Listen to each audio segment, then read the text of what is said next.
सलग 2 दिवसापासून धुळे जिल्ह्यामध्ये पावसाचा हाहाकार आपल्याला बघावयास मिळाला आहे आणि याचा संपूर्ण परिणाम शेतकऱ्यांवरती मोठ्या प्रमाणात झाला आहे. कारण शेती पिकाचं यामध्ये अतोनात नुकसान झालेलं आहे. आपण बघू शकता, आपण ज्या ठिकाणी उपस्थित आहोत ते शेवगा पिकाचं शेत आहे आणि आपण जर बघितलं तर या ठिकाणी संपूर्ण शेवगा पीक हे जमीनदोस्त झालेलं आहे.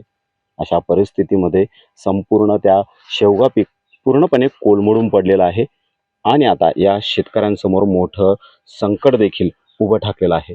या परिस्थितीमध्ये ज्या शेतकऱ्याचं हे शेवगा पीक आहे, हे शेत आहे, त्यांच्याशी आपण संपर्क साधणार आहोत. दादा, काय सांगाल, काय परिस्थिती आहे?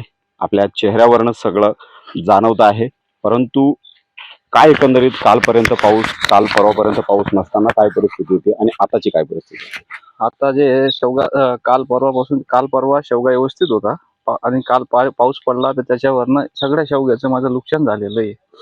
शेवगा मला याच्यापासून उत्पन्न भेटणार होतं. मी सावकारी कर्ज बी घेतलंय, बँकेचं कर्ज बी घेतलंय की बा या सावकारी कर्ज फेडायचं याच्यापासून होतं, ते आता कसं फेडायचं, नाही तर आत्महत्या करू असं वाटतंय मला.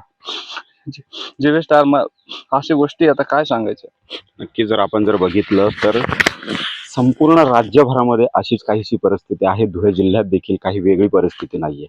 परंतु आता मायबाप सरकार हे डोळ्यातून येणारे अश्रू पुसणार का आणि या नुकसानग्रस्त शेतकऱ्यांना दिलासा देणार का, हे बघणं औचित्याचं आहे.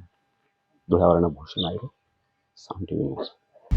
आता isakal.com आहे देशातील नंबर 1 ची मराठी न्यूज वेबसाईट. प्रत्येक अपडेटसाठी isakal.com ला नक्की भेट द्या.